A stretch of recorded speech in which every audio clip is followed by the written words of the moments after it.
Kerouac scroll to the right, manuscript AA to your right, beat up lyrics to your right, Jackie Robinson bat. You can see everything right there. And then you see the declaration on there. You'll see Ringo's drums to your left. You'll see your $50,000, $10,000 bills. To me, you know, I'm going to be speaking the impact and the seismic change these things stand for, you know, not just in the history of arts, but in the history of humanity, you know, with the AA manuscript. That represents 100 million people that would be dead right now.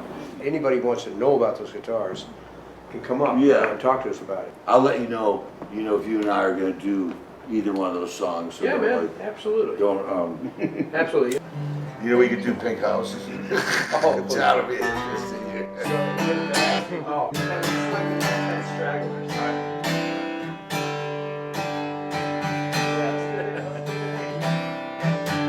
And he looks at it and says, hey, darling, I remember when you could stop that clock. Well, ain't that America, you and me? Ain't that America, something to see, baby? That America, the home of the free. Little pink houses for you and me.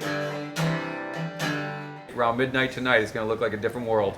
It's all about giving people a great experience, letting them engage with items that they've never seen before and have only heard stories about. It's going to be fun. And then in here you can see where we've got everything to fit just right. So Jim Morrison diary, Jim Morrison gold microphone in that black pouch. So there's a letter. Which letter is that? That one, I'd have to check. It looks like it's Thomas Jefferson to Thomas Paine. I'm setting up Ringo Starr's kit, just make it look like he's able to just sit down and play. I'm going to clean it up a little bit and then have it ready to go. This is a 1964 Gibson SG Standard, played on the Revolver album, the White Album. George Harrison. He later gave it to the lead singer of Badfinger, Pete Ham, who used it on all the Badfinger hits. No matter what you do. That's that guitar. It's incredible. This one really needs no introduction. It's Jerry Garcia Tiger, built by Doug Irwin in 1979. Took him 6 years to build the guitar. It's the last guitar Garcia played on stage. Next to that is the Pink Floyd Martin D35 acoustic. Whenever you hear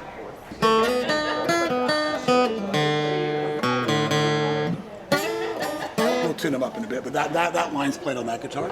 And then finally we have the Prince Yellow Cloud, made by Andy Beach. It speaks for itself.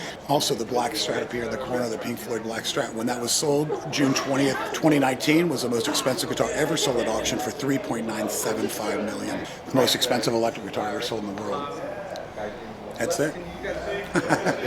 Jim has such a giving heart that he's willing to share all this stuff with the world. I recall when the Kerouac manuscript came up, the literary community was freaking out because they thought for sure someone was going to grab this thing, stash it, and it was going to be lost to the world.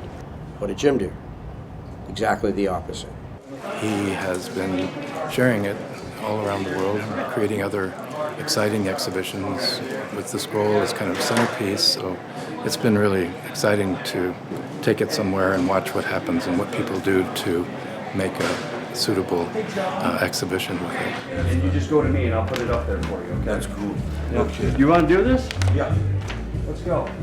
Good job. And by the way, before you go up there, congratulations. Yeah. You had an idea 12 days ago. Congratulations. Oh, thanks. Look at it. The cool thing is it's probably going to take almost 6 years, 5 years to build a museum because you want it to be a museum like none other because, you know, it's so diverse. I mean, if there's a Charlie Manson letter and an Abraham Lincoln letter, like, what are you going to say about that? I mean, it's like, you can't say much except, you know, it's historic. I've been hearing about the Jim Irsay Collection for a while. I knew that he was buying stuff, and the fact that he buys these things and doesn't lock them away, he buys them for the world, for everyone. And the fact that he wants to put them in a museum where people can see them and experience them and be a part of them and try to understand their place in our culture, in our society, whether they're guitars, pianos, the Declaration of Independence, the AA book. It's going to be one of the most comprehensive overviews of certainly American culture that exists in the world. And I'm thrilled to see it all in one place, and I'm thrilled that my buddy Jim is doing this. So many people, they talk a good game, but Jim plays the game, and he plays it well. But it's a living and growing collection. You know, see me 2 years from now, I have no idea what might be in it. We are going to have a musical performance here, and if you sing and you play, get on up there and grab one of those instruments.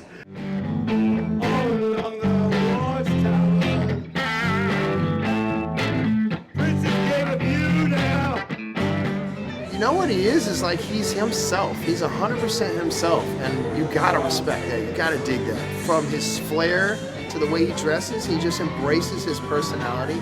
He doesn't try to be anybody else. He's uniquely himself. And he wants to change the world. He wants to do great things, and he can, and he does, and he will. Jimi Hendrix, where are you?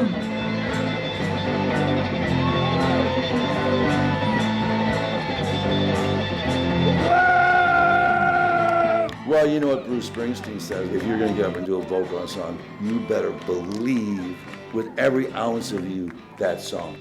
Yeah! That is rock and roll!